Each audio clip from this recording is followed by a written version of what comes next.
Sir? She just stood there, no panic, no orders, 2 words, and the entire cockpit reset. They laughed at her, called her a ghost from a lost squadron, no records, no rank, no right to wear the wings again, until a drill caught fire and she flew through it blindfolded, until a biometric scan paused mid-process, until a scar, half hidden under her collar, made a general freeze mid-sentence. So, who is she really? Why was she erased? And why is she back now? The silence around her isn't empty. It's protected, and it's starting to crack. You're watching Veteran Biker. Tell us where you're watching from and drop a comment below. The fire wasn't real, but the fear was. Smoke filled the simulation cockpit, thick and fast, blinding the cadets packed into the compressed mock-up of a downed aircraft. Alarms blared from every direction. Someone screamed. Another shouted for a reset. The override controls blinked red. Systems locked. One by one, voices began to rise in panic, except for her. She didn't speak. She didn't move. She stood in the co-pilot's seat, eyes locked on the flickering instrument panel, sweat collecting at her brow but never breaking her stillness. "Ma'am, get down!" a cadet yelled. "It's crashing!" She inhaled once, slow and deep, then switch channel. Manual sync override. 2 seconds. The fire effect shut off. The noise vanished. The simulation blinked out, leaving stunned silence behind. Everyone stared. One of the tech supervisors stepped in from the control room, brows furrowed. "That sequence isn't even on the training list." She turned to him. "It's from a decommissioned protocol. Echo class." He hesitated. "Those don't exist anymore." But she said nothing more, just stepped down from the rig, removed the training harness and walked out. 2 hours later, at Laughlin Air Base, southern Texas, the sun hit the tarmac like a hammer. The woman stepped through the base checkpoint with a bag slung over one shoulder, a plain grey shirt tucked into faded olive slacks and her old boots still dusty from the last state she'd crossed. No medals, no bars, no rank, just a folder in her hand. "Name?" said the young second lieutenant at the processing desk. "Raven Duvall." The young man frowned as he typed. The name didn't populate. He tapped again. Nothing. "Formerly flight captain," she added calmly. He still didn't look up. "This file doesn't have an owner." She offered the manila folder in her hand. "It's not digital." He glanced at it, opened, scanned, then slowly looked up at her. "You're here for what exactly?" "Reinstatement. To be re-evaluated for my pilot badge." The lieutenant blinked. "Ma'am, respectfully, we don't usually offer reinstatement to pilots over 40, especially ones who've," he paused, reading something in the file, "been classified under temporary psychological suspension following a crash incident. That was 8 years ago." He leaned back. "And what have you done since then? Waited for this gate to reopen?" He scoffed slightly. "We've got no slots open for—" He was cut off by a voice behind him. "She's cleared for provisional status." A woman in her 50s stepped into view. Dark uniform, steel grey hair pulled into a tight bun, nameplate Monroe. The lieutenant stood immediately. "Colonel Monroe, she's assigned to Unit 17, Evaluation Track C, but her file," Monroe didn't break stride, "run her biometrics and give her a badge, temporary clearance. She has 30 days to prove she belongs." Raven remained silent as the young officer reluctantly printed her base ID and handed it over. He pointed to the scanner unit near the side wall. Left arm, shirt off, she didn't flinch. The grey cotton came off without hesitation. Her arms were lean but strong, marked by old sun exposure and a few faint scars. But it wasn't her arms that made the tech pause. It was her shoulder. More specifically, her collarbone. On the left side, following the bone's natural curve, was a faint circular scar, about the size of a silver dollar, composed of tiny raised patterns like an etched coil, barely visible unless under light. The tech blinked. "Problem?" Raven asked. He hesitated. "No, just a scar?" She met his eyes. "Run it." The scanner began to hum, then it clicked, red, then yellow, then black. "Level 7 pattern?" he whispered, but before he could say more, Monroe stepped in behind him. "That's enough," she said sharply. "System must have glitched. Run standard clearance." "But Colonel," I said, "oh, write it. Reclassify under trainee protocols." The screen dimmed. The warning vanished. And just like that, VN Duvall walked into Laughlin's main quad with nothing more than a temporary badge, a scar they chose to ignore, and 30 days to rewrite what they buried. By 0500 the next morning, the Laughlin airfield shimmered with heat and tension. The first day of evaluation, Track C began under a sky the color of dry steel, with 41 cadets gathered in formation on the tarmac. Raven stood at the far right of the line, silent. She wore the standard training gear, grey compression shirt, dark flight pants, boots dusted from a different war. Unlike the others, she didn't speak. She didn't scan for familiar faces. She simply stood, posture perfect, eyes forward. "Track C!" barked the instructor, a lean woman with a scar running from her temple to her jaw. "Your performance over the next 4 weeks determines whether you touch a cockpit again. We don't care who you were. You are what you log." Some cadets chuckled under their breath. Others glanced toward Raven with smirks. They'd seen the way she walked in yesterday, alone, older, without insignia. "Guess Mom's here to relive the glory days," someone whispered. Raven heard it. She said nothing. The first test was a ground response scenario, a simulated engine malfunction at altitude. They had to react, navigate, diagnose, reroute, and coordinate with tower relay under duress.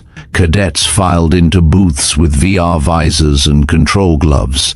A row of techs and supervisors watched from the control table, logging every twitch. Raven was last. Her simulation began. Altitude 113,200. The right engine is flickering. Fuel irregularity. Cloud cover. No tower contact. 32 seconds in, she rerouted fuel lines manually. By minute 2, she'd stabilized the engine, dipped altitude, and initiated recontact. By minute 3, she'd navigated through a weather break and brought the craft down with simulated ground clearance. Silence on the floor. The lead technician glanced at his data pad. That was a 96.7 percentile. One cadet scoffed. "Simulation must have glitched. She didn't even use the latest relay protocol," another muttered. Raven stepped out of the booth. "That protocol has a latency flaw in high altitudes." The room paused. The tech confirmed. "She's right." She returned to her seat, folded her hands, waited. After the drills, the cadets were released to the mess hall. Inside, laughter echoed through the steel-beamed room. Cadets clustered in groups, tossing trays and war stories. Raven sat alone. She ate with methodical precision, fork never clinking. 2 cadets approached, a short, sharp-eyed girl with a New Jersey patch and a lanky guy with too much confidence. "You're the ghost, huh?" the guy said, sliding onto the bench. "What was it, Iraq? Syria? Or just got tired of being relevant?" The girl laughed. "Didn't know the Air Force took moms now." Raven didn't look up. "You'll forget this moment. I won't." The guy grinned. "You threatening me, ma'am?" "No," Raven said. "I'm remembering who laughs when they feel threatened." They blinked. She returned to her food. Colonel Rudd sat in his office that night, staring at a frozen biometric record. The scar pattern from Raven's scan had pinged a partial match in an archived Echo Viper file, but the system blocked full access. Redlock clearance required.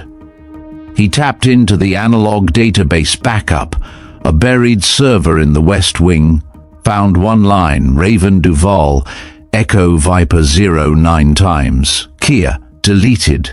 Clearance voided July 11th, 2018. He sat back. The base had no record of Echo Viper even existing post-2015. He flagged the file, encrypted a copy, and opened his desk drawer, pulling out an old, dust-covered printed operations map with one zone circled in red, Javelin Deep Day 4 of training. This time aerial combat response. Paired teams ran simulated evasion and engagement drills against rogue drones. Raven was paired with Zoe Kim, the cadet who'd scoffed in the mess hall but hadn't spoken since. Their scenario: recon over hostile terrain, intercepted by 3 unidentified crafts. Zoe flew lead. She panicked when the second drone jammed their comms. Raven took auxiliary control, rerouted tactical vision to her side, and used terrain masking to hide behind canyon curvature. She disabled one drone with a back-thrust maneuver Zoe had never even seen. When the scenario ended, the room burst into confused chatter. "Where the hell did that move come from?" someone asked. Zoe stepped out of the sim pod, staring at Raven. "That wasn't textbook." "No," Raven replied. "That was survival." Later that evening, Rudd watched the playback. He leaned in, rewound. The move Raven used, T, wasn't standard. It had only ever been logged in one classified engagement off the books. He tapped a secure line. "Get me General Aldrich." Colonel Elias Rudd hadn't touched the red line in over 8 years. It wasn't just protocol, it was survival. Direct contact with General Aldrich bypassed the layered buffers of command and carried risk. But the name Echo Viper hadn't crossed his desk in over a decade, not since the data purge. And now it had appeared twice. First on a decommissioned protocol used by a ghost of a woman. Then again in a blocked biometric pattern that shouldn't exist in any living pilot. He keyed the encrypted line. It rang once, twice, then a voice. Calm, low, recognizable. "Rudd, sir, we need to talk privately." A pause. "Is this about Laughlin? You've seen it?" "Not yet." Another pause. "Should I? I'd advise it." Another moment passed. "Secure channel open in 15. Click." At Laughlin, Raven sat alone in the quarterdeck library. She wasn't reading. The binder in front of her was empty, pages deliberately stripped, redacted margins flapping like clipped wings. She knew the silence. She had lived in it for 8 years. Her ID badge sat face down on the table. Temporary clearance, 30 days. But no one told her what happened after that. No pilot had ever made it through this program without a sponsor, without backing. She didn't have either, and she preferred it that way. Upstairs in the control wing, 3 instructors huddled over Raven's latest performance metrics. The lead evaluator, Captain Erwin Vale, flipped through data logs, his brow furrowed. "Third maneuver in a row that deviates from standard protocol but scores top percentile in execution." "Some kind of legacy training?" one of them asked. "Legacy?" "She's using patterns that haven't been in circulation since early Echo class doctrine, pre-2016 stuff. She says where she trained. No, and her background file's half blank." "Half? I'm being generous." Erwin closed the folder. "Something's off." At precisely 2,300 hours, the secure line opened. Rudd sat in his quarters, screen washed in red encryption light. Aldrich's face appeared, silver hair, iron jaw, eyes that missed nothing. "Talk." Rudd didn't waste time. Raven Duvall reappeared at Laughlin Base 2 weeks ago, filed for provisional reinstatement. No digital record of her after 2016. Physical scars indicate long-term captivity. Biometric scan returned a level 7 alert. Aldrich didn't blink. "Level 7 doesn't exist anymore." "My point exactly. Where did she come from?" "No known re-entry logs. Civilian registry tags her as dead." "And Echo Viper?" "Scrubbed. Just like Javelin." Aldrich's jaw twitched. "Only once. Did she mention Javelin Deep?" "Not yet." Aldrich's voice dropped. "Don't push her. If she's back, she'll choose the moment." Rudd paused. "Sir, respectfully, why bury someone like that? She could outfly any instructor here, because she wasn't supposed to return." The line went silent. Then Aldrich added, "Monitor her. Don't interfere. Click." Day 6. The trainees were taken outside the main tarmac to the canyon run, a brutal flight obstacle built into the rocky edge of the base's west perimeter. Narrow dives, tight inversion curves, and limited radar feedback. Most rookies averaged 5 faults. Raven flew solo, no co-pilot, no spotter. She asked for manual controls only. "No AI assist?" the instructor asked.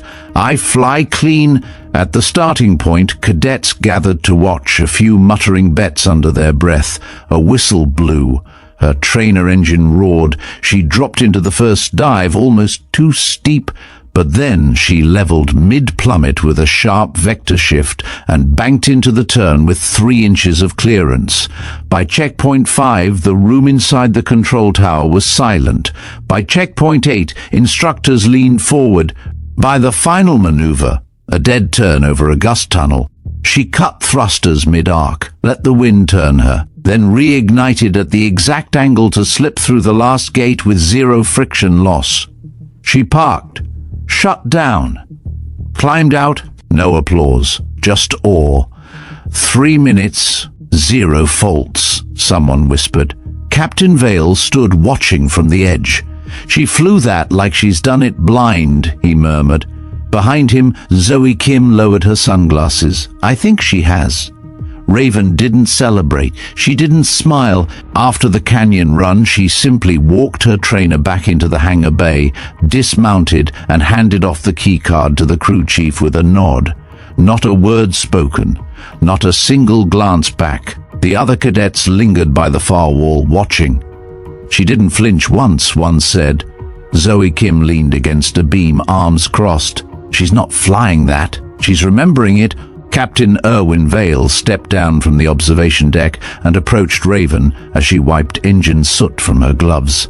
"You flew that line like it was muscle memory," he said carefully. Raven didn't stop wiping. "I memorized terrain. Helps when the nav cuts out. That canyon hasn't been in use since the 17 rebuild."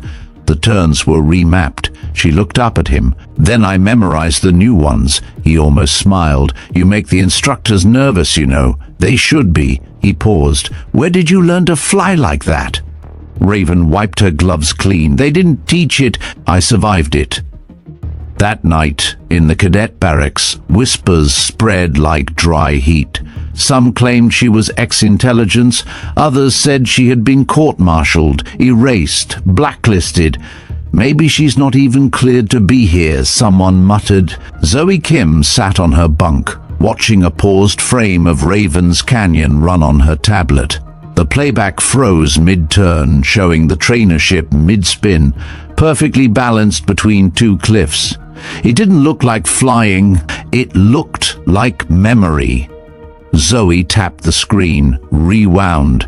She'd seen that maneuver once, in a leak. A redacted combat vid from a downed recon drone over the Zagros Mountains, posted on a veteran forum, then wiped. She opened the folder on her private drive, found the frame, matched it. Same vector, same cut-off thrust timing, same scar across the tail wing from a shallow graze. Her jaw tightened. She was there.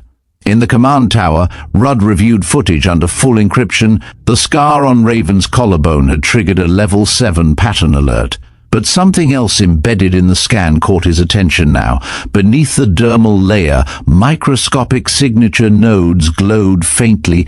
The pattern wasn't just biometric, it was resonant coded. That type of marking was used only in 5 known programs. 4 of them had been dismantled. One, Echo Viper, had never officially existed. Rudd ran a spectral scan overlay. Under the scar, a phrase looped in encrypted pulses. Verify source, Raven.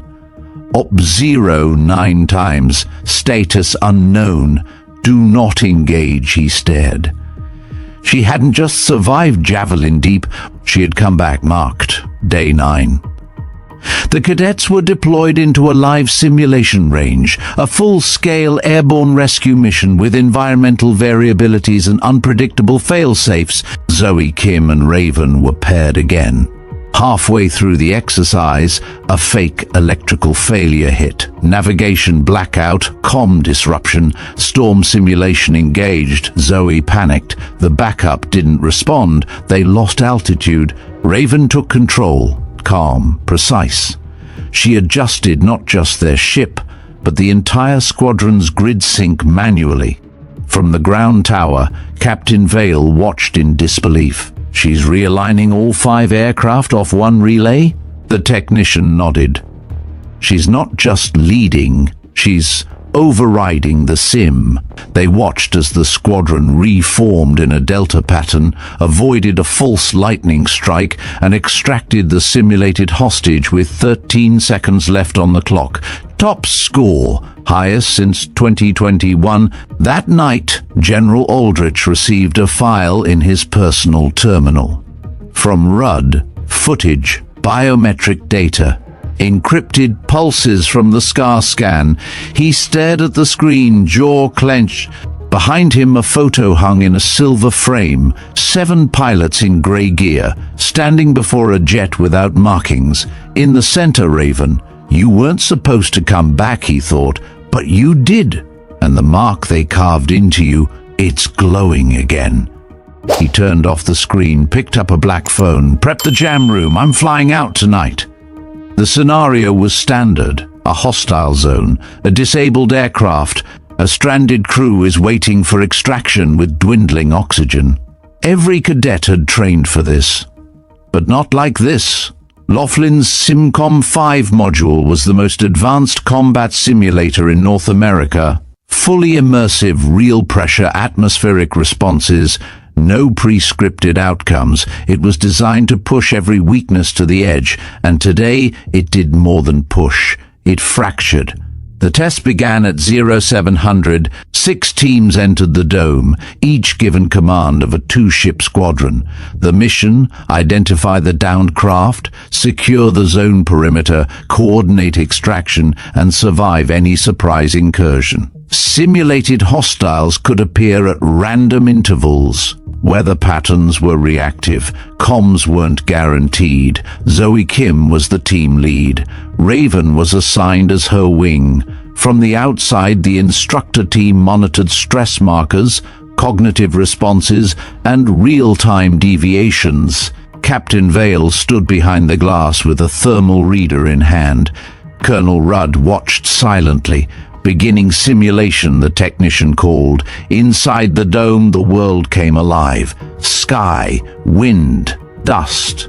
Zoe's cockpit synced first. Visual locked. I have been an economist. Adjust azimuth. You're off by 2 degrees. Raven's voice came across the channel. Flat, calm, Zoe corrected. The others began to move. One team broke too far west. Another misidentified a heat trail and diverted resources. Stay tight, Raven said. Push north 0.6. Elevation dip ahead. How do you know that? Zoe muttered. It's where they'd hide the beacon if they wanted us to think we found it too soon. The ridge loomed. Storm cover thickened. Thunder cracked unnaturally close. Comms cutting, Zoe called. Raven was already shifting to manual. Above them, drone signals activated. Here we go, Vale muttered. The ambush hit hard. A triangular assault pattern. 3 drones pinning the cadets into a valley with shifting wind resistance. One cadet clipped a simulated cliff wall and crashed. Another overcompensated and spiraled. Within 90 seconds, 2 teams were down. Zoe swore, trying to recalibrate. Z-pattern evasive. Rotate bearing. No, Raven cut in. Switch to scatter core. It's a logic trap. What? They're mimicking an AI learning loop. You can't outmaneuver it by the textbook. Fragment, reorient separately, draw them wide. Zoe hesitated, then obeyed. Raven dropped altitude, flying low between false terrain projections. She switched to thermal mapping, rerouted all friend signals through auxiliary beacon mode, and began pinging false signals at irregular frequencies. The drones split, trying to recalculate. Extraction point at grid G-12, Raven transmitted. We go silent from here. And then, nothing. Outside, Captain Vale was gripping the side panel. She just reprogrammed the simulation's adversary logic in real time. "How?" the tech whispered. Rudd didn't speak. They watched as the surviving 3 teams regrouped under Raven's coordinated phantom map. Each pilot now flew with a ghost beacon. The drones, overwhelmed by interference, lost prioritization. Zoe reached the beacon first. Raven arrived seconds later. Extraction simulated, the system intoned. Total time, 61 seconds from first contact to completion. The record had been 109. The dome went dark. Silence, then light returned. Inside, cadets climbed out of the sim-pods, some dazed, some shaken, all staring at Raven. No one said a word. She unlatched her harness, stepped out, and walked away.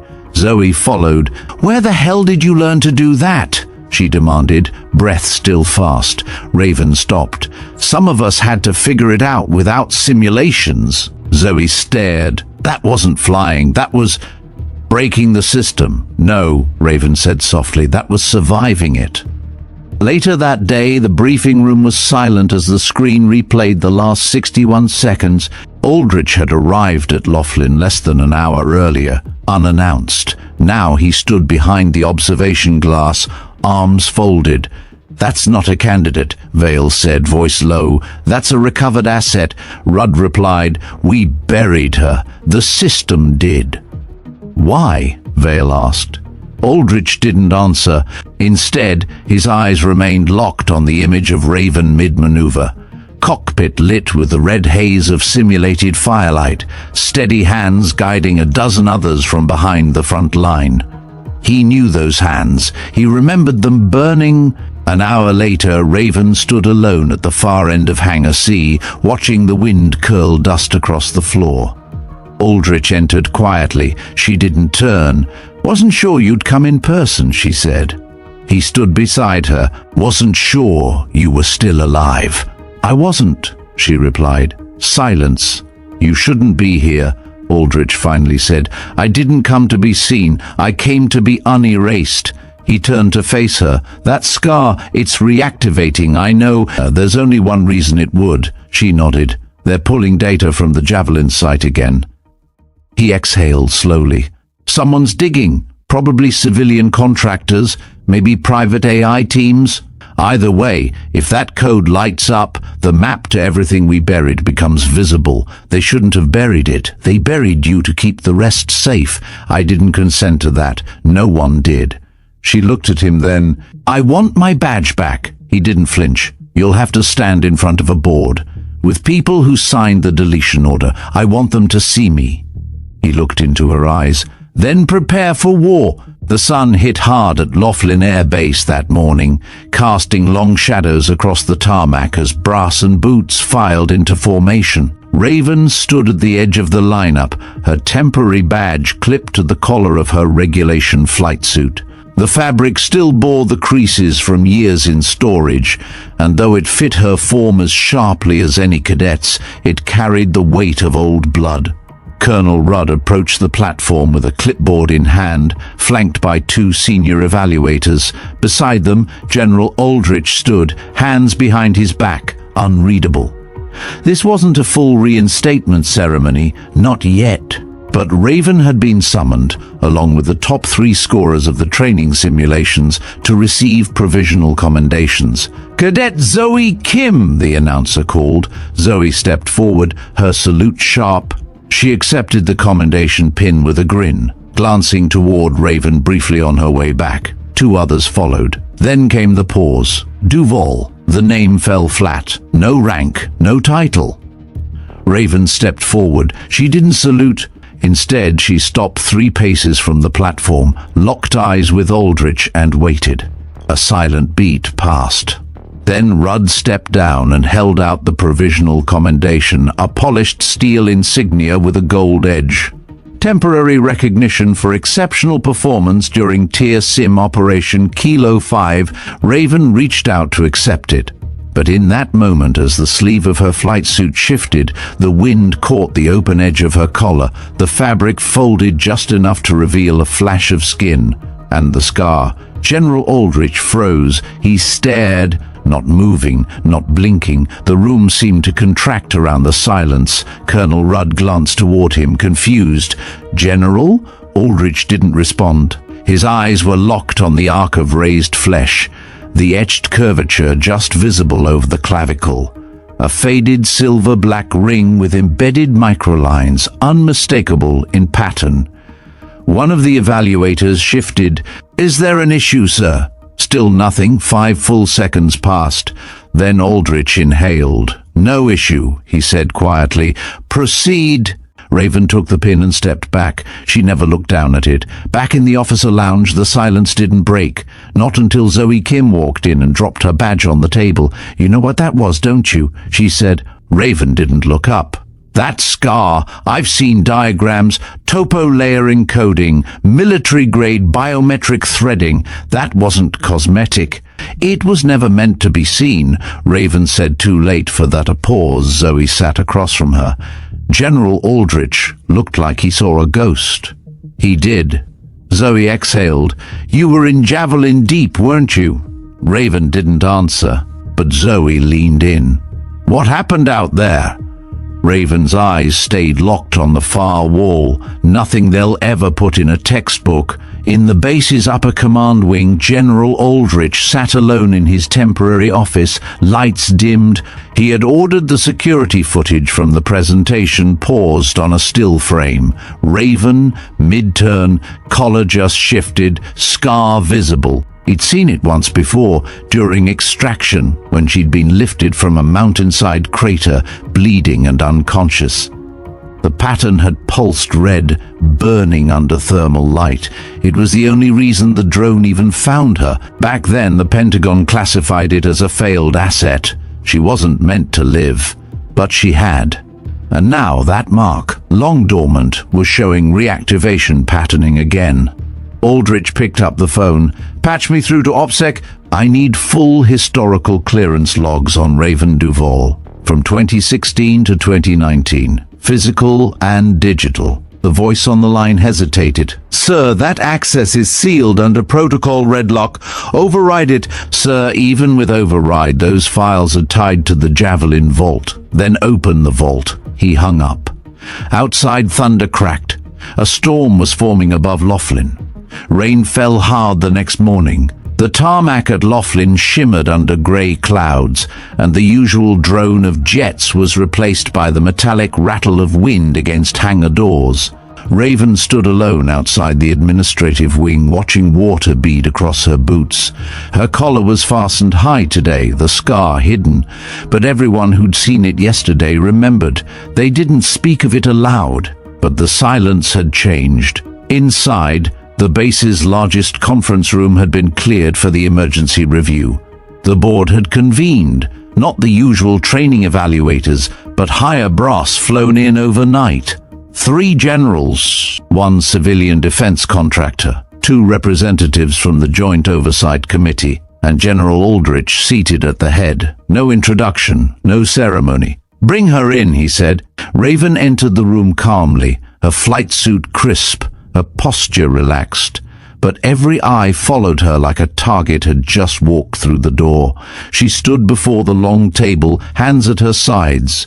No one spoke for several seconds. Then one of the committee reps cleared her throat. "Miss Duvall, do you understand why you've been summoned today?" "Yes. State it for the record." "Because the system can't decide what to do with something it erased." A murmur passed along the board. The civilian contractor shifted in his seat. "You were marked Kia, killed in action, during Operation Javelin Deep," a general said. "You were not listed as recovered. There was no confirmation of survival." "I didn't ask for confirmation," Raven replied. "I asked to come home." Another pause. Aldrich broke in. "The scar you carry is an encoded pattern designed for top-level extraction. We haven't seen one like it since 2018. It activated on its own," Raven said. "When I got close to the vault again." The board stared. "You believe your proximity to the base triggered reactivation?" "No. I believe someone else triggered the archive." And the scar, like everything else in this system, is still connected. The contractor leaned forward. You're suggesting the code in your body is still live? Raven looked at him. You're suggesting it isn't. Behind her, the door opened. Zoe Kim stepped in. Uninvited, unannounced, she saluted, then said, I'd like to testify. Aldrich raised an eyebrow. This isn't a court. It should be, Zoe said. He nodded once. Proceed. Zoe stepped forward, her tone sharp. I flew with Raven Duvall. I saw what she did in the dome. I saw what that scar did to a general's face. And I know what I saw in a leaked recon vid from the Zagros range 4 years ago. She turned to the board. Don't pretend she doesn't exist. Don't pretend we're safer pretending people like her never came back. The room shifted. One general leaned back. She disobeyed protocol in every sim. She rewrote the protocol, Zoe snapped, because she survived the things the manuals can't teach. The contractor spoke again. What exactly do you want, Miss Duvall? Raven answered calmly acknowledgement. A badge and a flight roster. Aldrich looked across the board. She didn't ask for this hearing. I did. Because that scar isn't just a relic. It's a beacon, and if it's lighting up again, someone is trying to trace it. Rudd entered from the side room. He handed a sealed folder to Aldrich. From the Javelin vault, he said. Aldrich opened it. Inside, thermal scans from Raven's original extraction, debriefing notes never released, and a redacted message dated 2019. Asset Raven confirmed alive. Contain for program termination. The contractor turned pale. One general muttered, that order was never authorized. Aldrich placed the folder down. Then why did it happen? No one answered. Zoe turned to Raven. They wanted you gone. Raven nodded, but the scar stayed. Aldrich stood. Effective immediately, Raven Duvall's service status is reactivated. Her flight badge will be restored, and her record was amended to reflect survival and recovery under classified conditions. The board fell silent. Then the rep asked, And what of the scar? Raven looked at her. It's not a scar, it's a signature. Outside the chamber, Zoe and Raven walked together beneath the grey sky. You know they're not done with you, Zoe said. I know, Raven replied, but now they have to do it in the open. Lightning flickered far off over the hills. You going back up there? Zoe asked. Raven smiled faintly. I never came down. The jam room was colder than Raven remembered. Sub-level 4, Laughlin Air Base, a room without windows lined with carbon black composite walls, signal dampened from every direction. Inside, only one table, 2 chairs, and a pulse-scrambling light above that dimmed and brightened at randomized intervals. General Aldrich stood already waiting when Raven entered. She wore her flight suit zipped to the top. He had removed his dress jacket. On the table sat a single file, unmarked. No guards, no devices, nothing to record. This was a place designed to speak without leaving a trace. Raven sat. Aldrich didn't start with small talk. You remember everything? Raven looked up. Every second.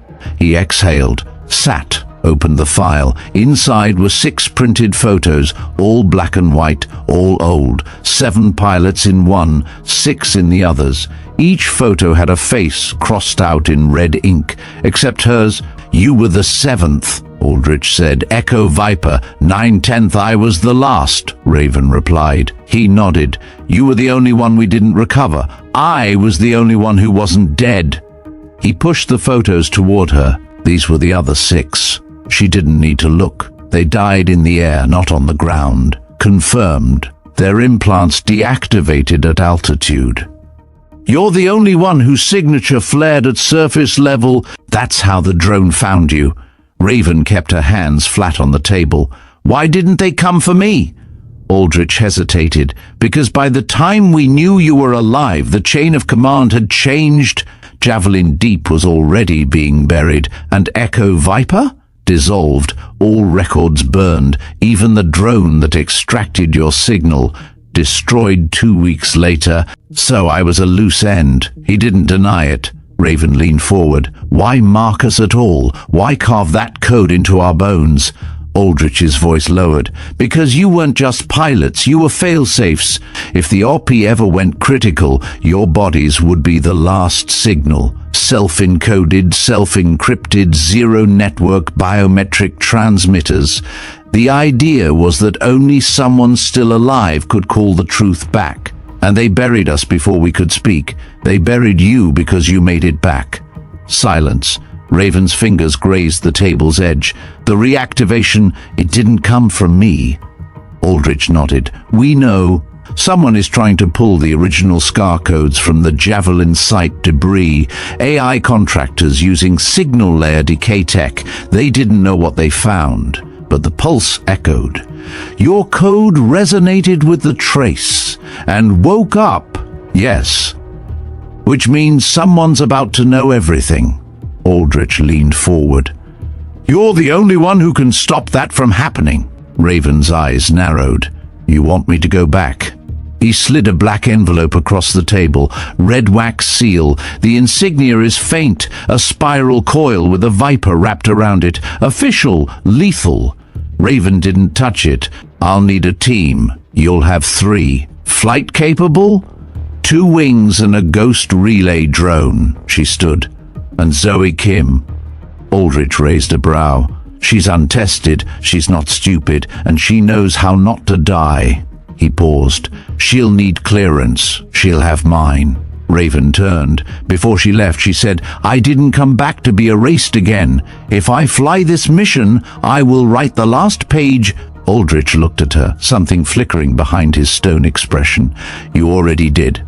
3 hours later, Raven stood in Hangar 19 watching the crew prep her ship. Sleek, matte grey, retrofitted for manual override. Zoe approached, half in disbelief. You're taking me? You volunteered, you testified. That makes you harder to erase. I don't have the hours. You have instincts, and you can learn in the air.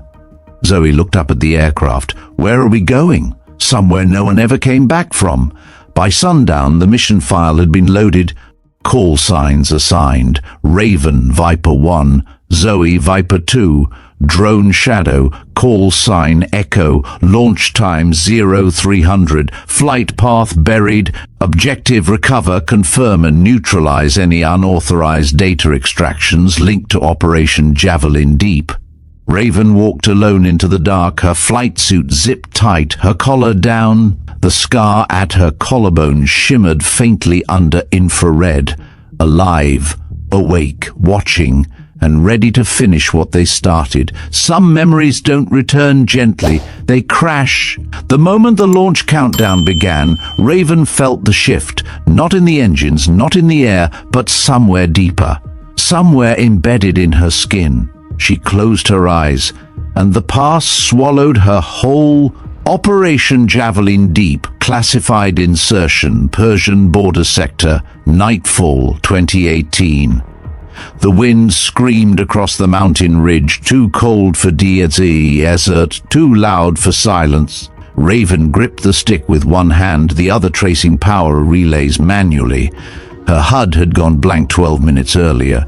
EMP interference, no uplink, she flew blind. But she wasn't alone. Viper 2, you copy? Static 3, 4, dead air. Then a flicker of movement across the ridge below, muzzle flash, anti-air bursts. A red bloom against the night. She banked hard, too late. Something ripped through her left wing, hull breach, altitude crash. She fought it, hard, but the craft spun, trailing smoke and heat spiraling into the black. Impact, pain, then darkness. She woke to cold stone. Wrists bound, mouth dry, one boot is missing. Her flight suit was half torn, her helmet gone, blood crusted across her temple, and worse, her collarbone ached with a deep, unnatural pulse. They had found the scar, and they were trying to open it. The room was underground, concrete and dirt, one light bulb above. 2 figures outside the cage door, speaking in a dialect she only partially understood. Biometric thread. Still live. Find the source. Extract. They approached her. One carried a device, cold metal with a thermal scanner. The other held something that looked like a surgical blade. Raven didn't move. She'd been trained for this. Echo Vipers weren't just pilots, they were the code. One wrong reaction could trigger a detonation failsafe. But she knew they wouldn't kill her. Not yet. Not until they had the pattern. She had one chance. Wait! The man with the blade leaned in, tracing the edges of the scar. It had already begun to shift, microfilaments reacting to temperature and adrenaline.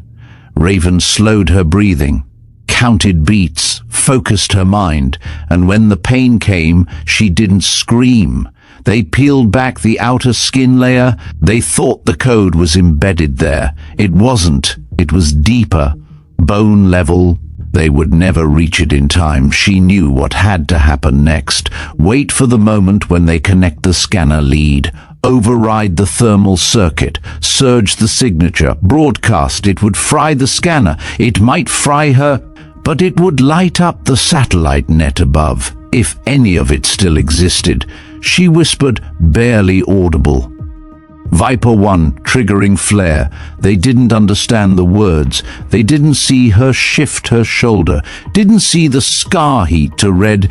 Didn't understand why their scanner sparked, then popped, then exploded with a hiss of smoke and heat. She collapsed, not from pain, from release, because in that flash, just a single blink of energy, she'd pushed the code up, out, and somewhere, she prayed, someone was still listening. Back in the present, the launch countdown hit T-35. Raven's hands were steady on the controls, but the scar beneath her collarbone glowed faint orange. Zoe glanced over. "You okay?" Raven didn't speak. She just looked out at the dark horizon and whispered, "I survived once. I'll do it again." The sky over Laughlin was velvet black when the countdown reached 0. 3 engines roared in unison. 1 jet, 1 wingman, 1 ghost drone with no markings. Raven flew lead. Zoe took the right flank. The drone followed, silent and invisible, its sensors tuned to atmospheric pulse signatures only Raven's scar could match. Altitude 31,000, speed Mach 1.2 climbing. The air was smooth, too smooth. At 0300 hours, they crossed the final civil airspace line. Everything after that was shadow. Raven's comm buzzed. "Receiving partial pings," Zoe said. "Something's reflecting us, not radar?" "Doesn't feel like radar, feels layered, like someone's trying to see without lighting up." Raven adjusted her sync to the ghost band. The drone pulsed once, then twice. On her HUD, a faint grid appeared, old topography overlaid with decay-mapped terrain. She recognized it, the Zagros cradle. They were close. The drone went dark first. 1 blink, then nothing. No error tone, no crash alert, just absence. Zoe's voice cut in, tense. Echo just vanished. "Not crashed," Raven replied, cloaked. "Someone's hijacked it." Silence. They dropped altitude. Fast. At 12,000 feet, the clouds peeled open, and the earth below revealed itself. A gash in the ground, like a scar matching her own, etched in old rock and black glass. Her crash site. Still there? Raven's grip tightened. "We're landing. Down there?" Zoe asked. "We don't know. What's—" "I do." Zoe didn't argue. They touched down between jagged ridges. Raven's boots hit the dirt first. The air smelled of metal and dust. She walked forward. Zoe followed, sweeping her scanner. "There's something broadcasting here, not wide band, just rhythmic pulses."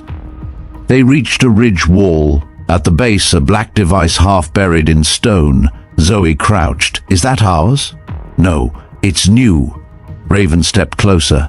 Her scar tingled, not just warmth now, pain. The device pulsed once more, and her scar responded. The pattern on her collarbone shifted slightly, micro-etchings aligning into new configurations. Zoe stared. "It's syncing with you, not with me," Raven whispered, "with my history." She reached out and touched the device.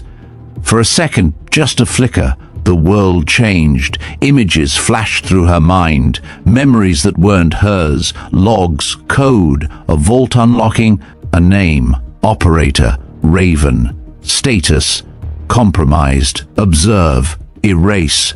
She staggered back. Zoe caught her. What the hell was that? They're trying to rewrite the past, recast me as a threat, turn Echo Viper into a rogue project. But why? Because if what we did back then comes to light, it proves the system covered up a victory they didn't control. Zoe looked at the device. Can we stop it? Raven looked up at the jagged sky. We don't stop it here. She pointed upward. We upload it, all of it. Back on the ship, Raven slotted the drone's override key. She accessed a dead protocol, Skyfall Trace.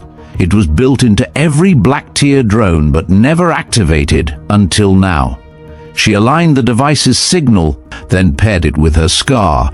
Zoe watched as the HUD flared, a cascade of red. SCAR's reformatting, no broadcasting. Raven opened the relay, data flowed, not just coordinates, names, logs, internal memos, a command tree showing exactly who ordered the deletion of Echo Viper. Zoe gasped. This is a kill list. Raven nodded, and now it's in the wind. She hit send. A single flare blinked on the horizon. Someone was watching, and now someone knew. They sealed the hatch. Engines roared. As they lifted into the black, Zoe turned. They're coming, aren't they? Raven smiled faintly. They always come when you speak the truth. The message hit Laughlin Air Base at 0437 hours. No warning, no clearance. Just a blinking red line across every secure terminal on the command floor. Priority override. Black tier encryption detected. Origin unconfirmed. Source key matched. Raven. Op-0 9 times. Colonel Rudd was the first to respond. He sprinted into the control room half-dressed, trailed by two junior officers still trying to make sense of what had just hit the firewall. What is this? Not a breach, sir. A dump. Of what? The technician didn't answer. He just turned the screen. Rudd froze. Dozens of files, uncoded, raw and verified, cascaded down the feed. Names, operations, internal kill switches, redacted orders made visible, the burial of Echo Viper, the containment directive on Raven Duvall, the termination list. Trace the origin, Rudd barked. We tried. The signal was layered through a satellite ghost net classified routing, but the signature matches her SCAR. Rudd exhaled slowly. Then she just exposed everyone. By 0700, NORAD, the Pentagon, and two NATO-linked oversight nodes were pinging Laughlin. General Aldrich stood in the operations conference room as reports poured in. Officers moved around him like ghosts. Sir, a major called. CNN and two independent outlets have the leak. Someone inside the contractor grid mirrored the drop. It's out. Aldrich didn't flinch. He stared at the black screen where the final document was still rotating slowly. Operation Javelin Deep.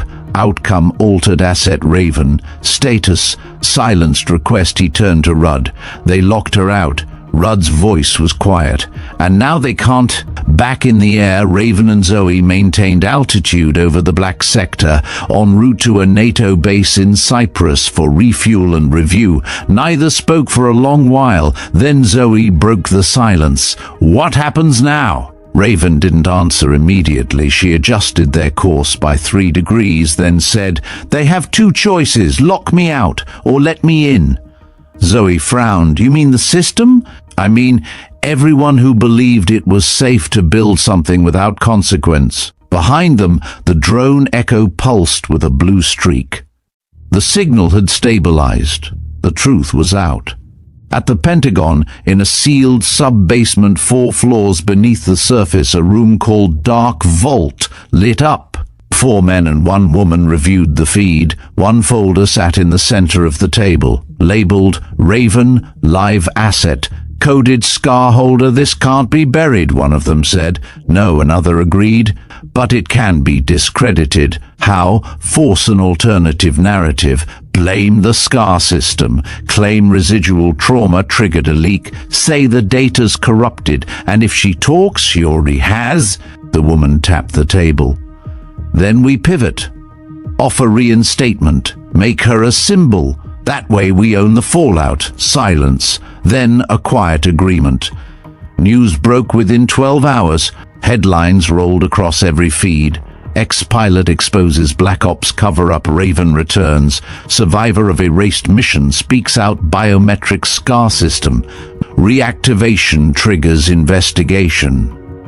Raven's face appeared on screens worldwide. Some official, most from the footage leaked during the commendation ceremony, a still of her turning, collar slightly open, the scar visible like a brand of buried truth. At Laughlin, cadets clustered around terminals. Zoe's inbox was flooded with messages. Some cheered, some warned. A few simply asked, "Is it true?" She only replied to one, "Yes," and she never stopped flying. General Aldrich stood before the Joint Command panel less than a day later. Behind him, the evidence played on a clean white loop. He said only this: Raven Duvall was the system's best-kept secret, and then she became its mirror. You can bury records, you can deny missions, but you can't shut down a code that writes itself in bone. When he left the room, no one followed. But within an hour, an executive order was signed. Raven Duvall, reinstated full command status asset, authorized for public appearance, military advisory role in a hangar once used for drone tests. Raven stood before a podium, not in uniform, just a simple flight suit. Reporters stared. One question cut through: why didn't you run? She answered quietly, "Because I didn't crash. I landed." Pause. "And because they didn't just erase me, they erased all of us." After the press, she returned to her quarters, alone, except for Zoe. "Do you regret it?" Zoe asked. "No, they'll watch you forever now. They always were." Raven opened a drawer. Inside, a worn patch, old insignia, and a dog tag engraved with a call sign that no longer officially existed. Zoe leaned closer. "What's that?" Raven handed it to her. It read, "Echo Viper 09 times 07. Raven smiled faintly. Now it means something again. By sunrise, the hangars at Laughlin were sealed, not by order, by fear. Personnel moved in tense silence as Raven walked across the tarmac, her new command badge clipped to her flight suit. No escort, no parade, just the sound of her boots on the concrete and a dozen unsaid apologies in every sideways glance. Inside the primary operations building, the new command council had convened. Raven had been granted full advisory access and temporary operational control over Black Tier training and legacy protocol review.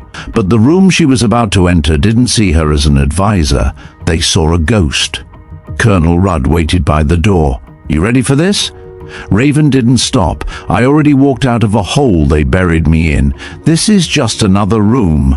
He didn't smile, but he stepped aside. She entered. 17 officers stood at the long table.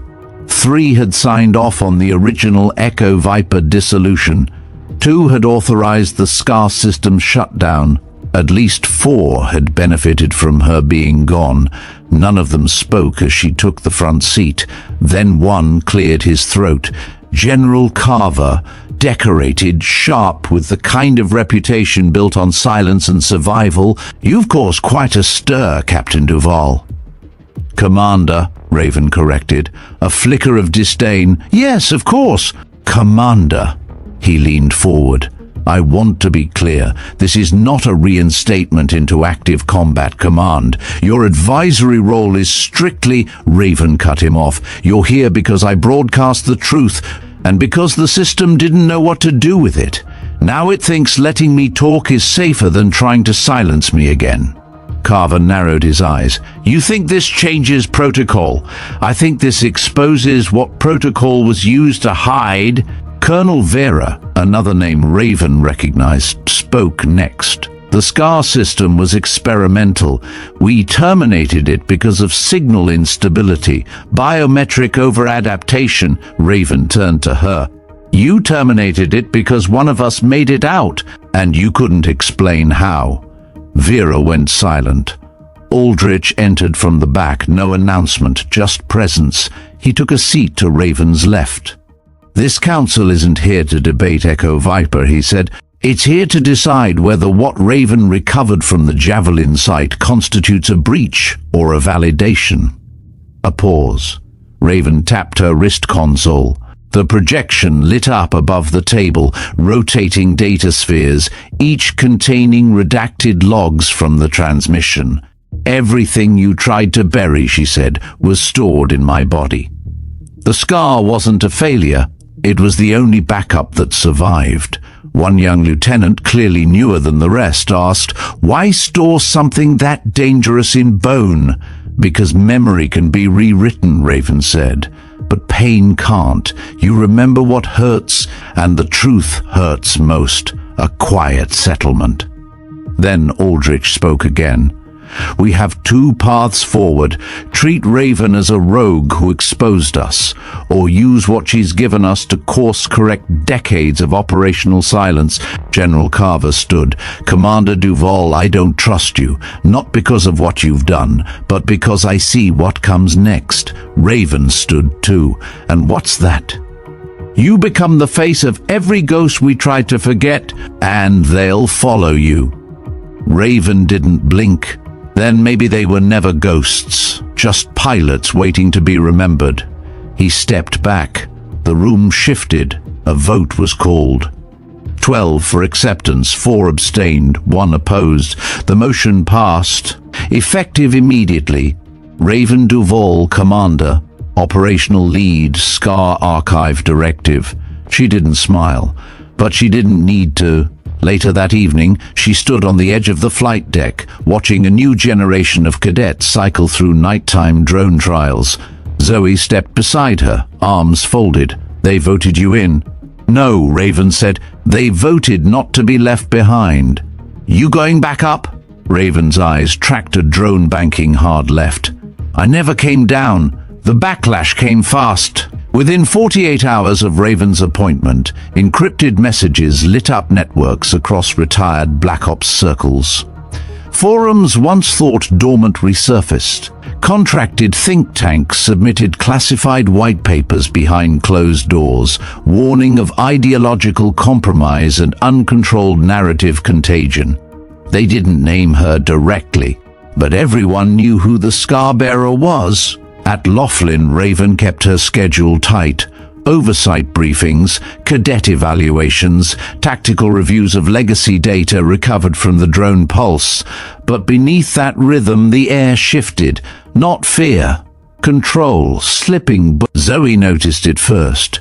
She caught 2 senior techs wiping a side server, claiming protocol redundancy. But when she dug deeper, she found traces of deletion aimed at the SCAR archive backups. She flagged it. When Raven confronted the tech lead, he stammered, "It's just a purge cycle to manage load." "No," Raven said, "it's a cover-up cycle, and it ends now." She issued a lockdown order on all SCAR-related subsystems and assigned Zoe as temporary co-admin. The message was clear: nothing disappears without her knowing. That night, General Aldrich met her in the empty hangar bay, away from eyes and ears. "They're scared," he said. "They should be," Raven replied. "They built ghosts, and now one speaks." He held up a tablet. On screen, an intelligence memo: private entities mobilizing against SCAR system exposure, subject identified, Duvall Op 09 times. "They're not going to assassinate me, Marcus," she said. "They're going to discredit me." He nodded. "Same effect. I need visibility, not silence. The more eyes on me, the harder it is to erase me again." "You sure you want that?" Raven didn't blink. "I didn't survive to hide." The next day, Raven sat down with a civilian documentary crew. An independent team granted access through NATO to film training evolution. She didn't speak about her past. She didn't talk about Javelin Deep. She simply let them watch. She trained a new cohort of cadets in instinctive response drills, manual override techniques she'd once used to stay alive. No narration, no glamour, just flight and truth. The footage went viral in under 4 hours. Clips of her silent corrections, mid-air improvisations, scar occasionally visible under the sun. The comments were split. Legend, living archive, shouldn't glorify rogue assets. She broke the loop. That's all that matters. The Pentagon issued no formal statement, but behind closed doors another meeting was called. Somewhere near Langley, 5 men and women met in a room without names. 2 wore suits, 1 wore stripes. All held clearance levels above civilian governance.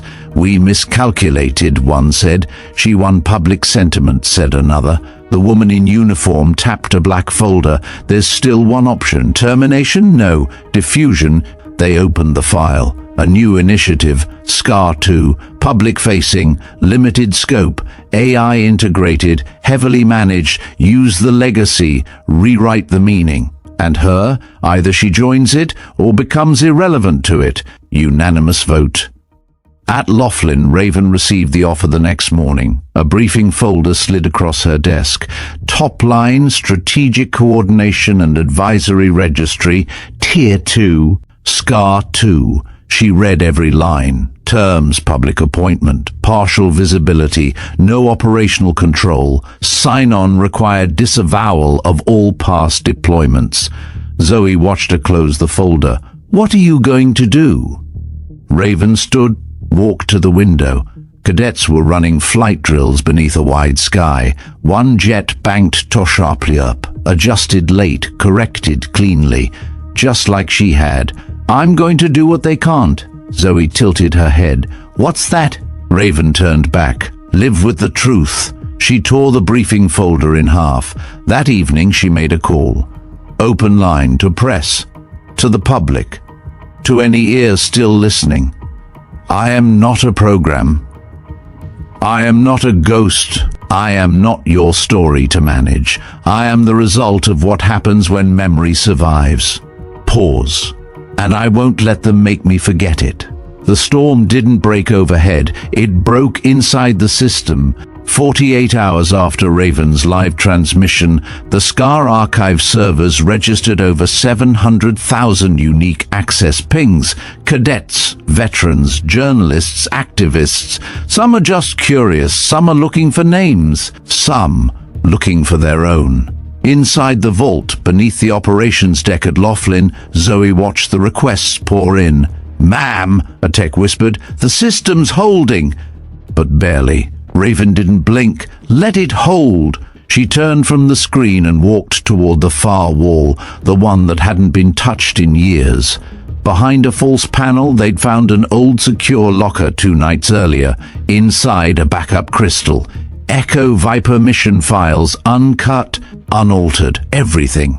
She slotted the drive into the terminal. The screen flared blue. Names, codes, flight logs, helmet cam footage, and the roster, Echo Viper 09x1, Duvall Raven 2, Min, Arlen 3, Kovac, Jules 4, Sato, Miran 5, Feld, Dishon 6, Navarro, Reyes 7, Lin, Tamzin all marked Kia, except first.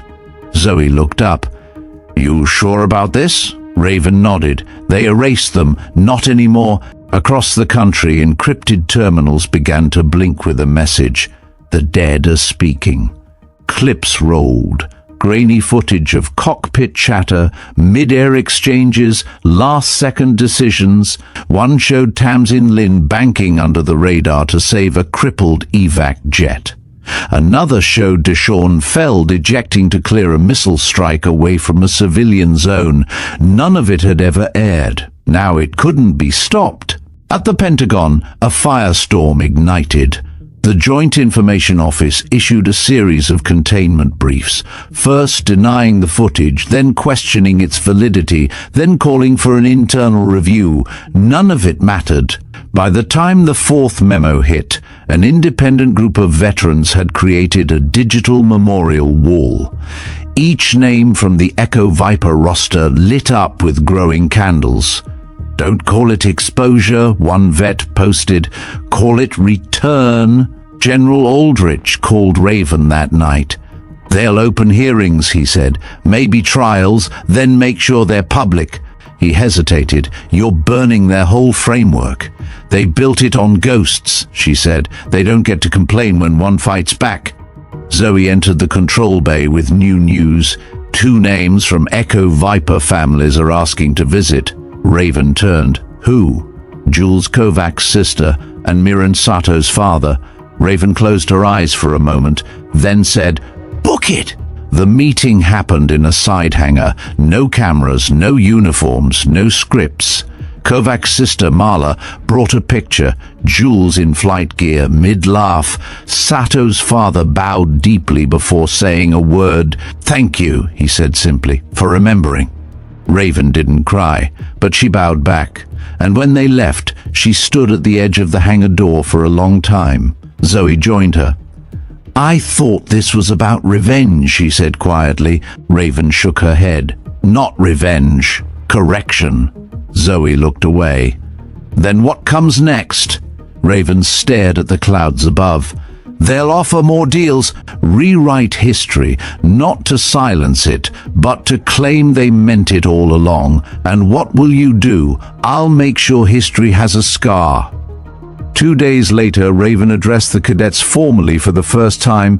She stood in the central training hangar, beneath the old strike banners, in flight gear, not dress uniform. Every seat was full. Zoe stood to the side, recording. Raven looked out across the sea of new eyes. "I'm not here to be a legend," she began. "I'm here because someone tried to erase me and failed." She tapped her collarbone. "They marked me to contain a system, but that system outlived them." She pointed at the cadets. "You carry that system now. Not the tech, the choice, the question. Who do you fly for? What will you remember when they try to make you forget?" No applause, just stillness. And then a few cadets stood. Then more, a silent salute to one who was never meant to return. And did. They called it a hearing, but the room looked more like a tribunal. 4 flags lined the wall behind the long desk. US, NATO, Strategic Joint Command, and an older banner with faded lettering, Ares Legacy Division. Raven stood alone at the center podium. No legal counsel, no uniform, just a flight jacket zipped halfway, the collar open slightly, scar faintly visible to every camera present. The lead chair was held by General Corwin Dace, an administrative warhorse who'd spent decades making operations vanish from paperwork. To his right, 2 Civilian Defense Committee members. To his left, a young officer from the Department of Veteran Oversight, Lieutenant Cassandra Rames, barely 30. "This hearing," Dace began, "is to determine the legal standing and security implications of Commander Raven Duvall. Actions in reactivating and disseminating classified material pertaining to Operation Javelin Deep and Unit Echo Viper 09 times." He did not welcome her. He did not thank her. She waited. Rames was the first to break the rhythm. "Commander Duvall, are you aware that you've breached 5 federal protocols regarding unauthorized decryption and dissemination of biometric integrated combat records?" Raven's voice was level. "No, I overrode them.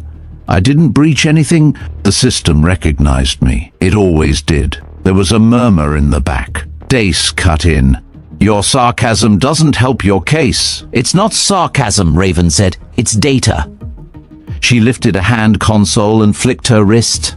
The panel behind her fled to Lee, displaying the real-time digital readout from her SCAR's embedded thread.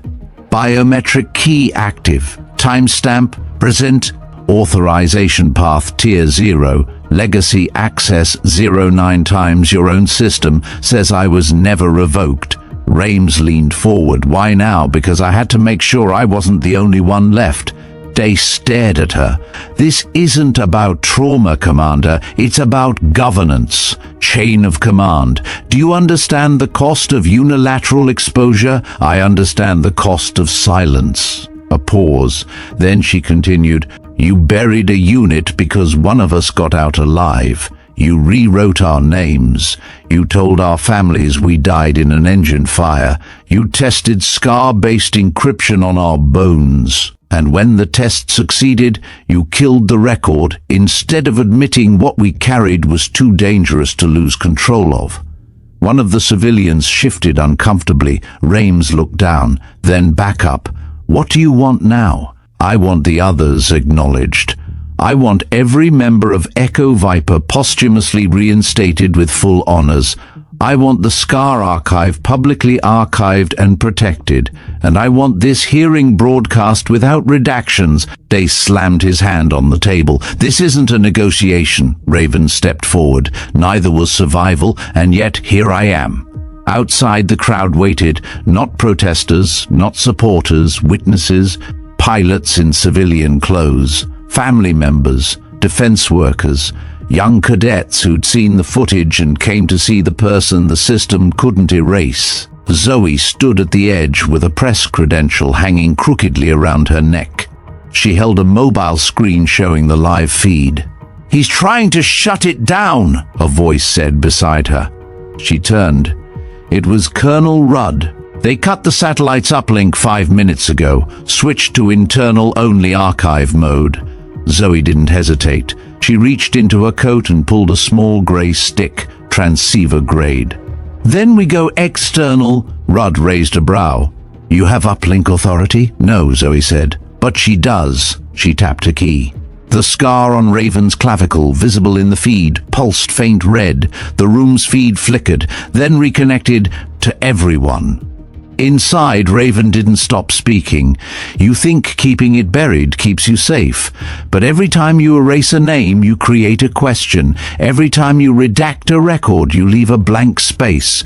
I filled mine. Now the others deserve theirs back. The display behind her rotated again, this time showing mission footage from Echo Viper's last recon run. You could hear Lynn's voice over comms. Calm. Direct. We've got radar burn 6 clicks out. I'm breaking high. Reyes, take the flank. Duvall, you're the fallback if we don't loop back. Copy? Copy, came Raven's younger voice. Dace motioned to cut the feed. It didn't respond. The scar was overriding internal controls. Rames whispered, she's not bluffing. The civilian committee member leaned over. What do we do? Dace didn't answer, because the feed was still rolling, and now it was being shared, outside, to the base, to the networks, to the world. The ghosts were speaking, and Raven stood in the center, unafraid. They didn't vote that day. They didn't need to. The world had already decided. By the time the tribunal chamber cleared, the broadcast had reached over 17 million unique devices. From military forums to civilian feeds, the footage of Echo Viper's final mission, of voices once erased, circulated like oxygen. Raven stood alone in the empty room, the lights dimmed now. She looked up at the flag of the Ares Legacy Division, faded, frayed, but still hanging. She walked out without waiting for clearance. Outside, the air felt lighter, not because it was over, but because it had finally begun. Zoe met her on the tarmac. They're asking for interviews, statements, morning shows. Raven shook her head. They want a redemption arc, not the truth. Zoe offered a small smile. So, what do we give them? Raven looked at the sky. Silence. For now. They walked together toward Hangar 3. Inside, the simulator bays had gone quiet. Only one screen still flickered, replaying Raven's final speech to the cadets. Someone had typed underneath, "You don't fly to be seen. You fly so no one else gets erased." Raven turned off the screen. 3 days later, the Department of Veteran Oversight issued an unprecedented directive. All members of Echo Viper 09 times posthumously reinstated. All biometric protocols tied to SCAR thread legacy encryption have been declassified. Raven Duvall was awarded the Vigilance Star, rarely given, and never to someone thought dead. The medal was mailed. No ceremony, no speech, just a small velvet box. Raven placed it in a drawer beside a torn SCAR 2 folder. Weeks passed, then months. A new training cycle began. Raven didn't instruct, she observed quietly. The cadets flew better now, not because of her, but because they remembered her. Every time one banked left too early, they corrected, not from data, from instinct. Every time a hesitation crept in, someone would murmur, ask what Raven would do. No shrine, no altar, just memory flying forward. Zoe found her one morning at the edge of the field. Someone's here to see you. Raven turned. A young woman approached. No insignia, no badge, just a black shirt and calm hands. My mother flew with you, she said softly. Name? Raven asked. Tamsin Lin. I was named after her. Raven blinked, then smiled. They didn't speak more than that. But they stood together in the silence for a long time. In the final month of the year, a wall was repainted at the base. Near the South Tower, an old mural had faded beyond recognition. It was replaced with a single image, 7 silhouettes, walking side by side, no names, no titles, just a single line beneath, "We were here. That's enough." Raven left Laughlin quietly one dawn. No farewell address, no send-off. Zoe found a note on her desk. The sky doesn't belong to memory, it belongs to motion. I'll be where it moves. She left behind a sealed packet. Inside, training schematics, override drills, and a final encrypted key labeled, "For cadets who ask." Zoe never opened it. She didn't need to. She already knew what it said.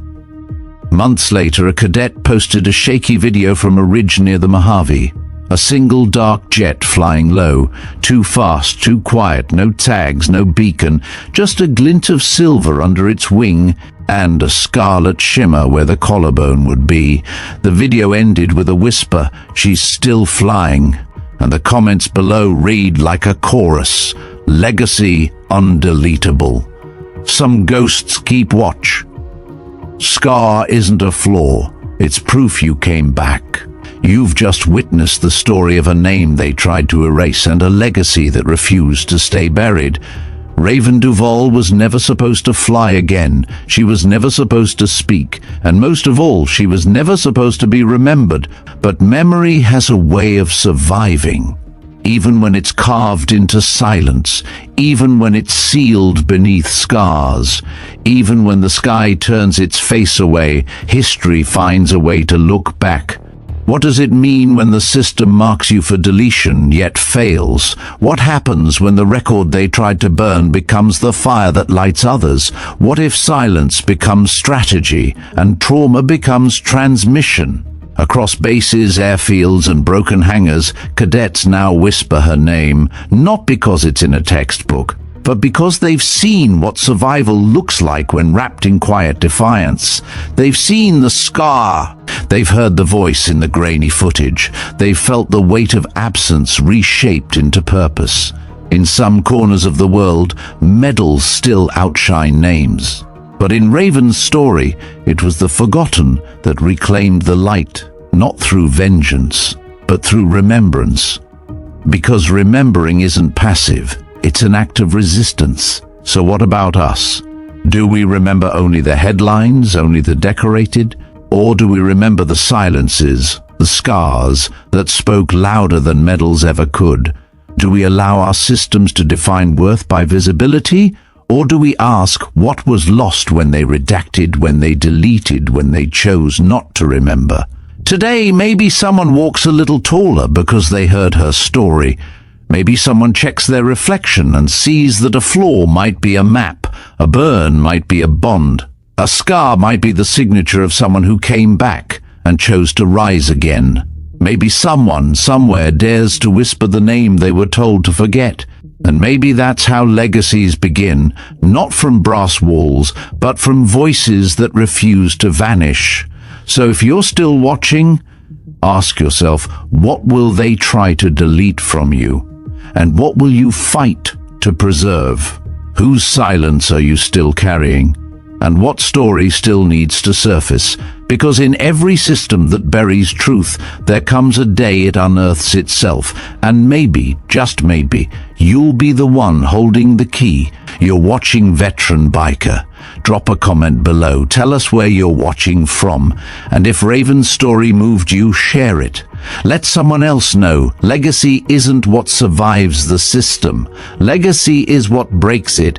It's the scar that glows in the dark, the name that won't stay deleted. Subscribe, like, and join us again for more stories they never wanted told. We'll be here, waiting, ready for the next name they try to bury and the next ghost that rises.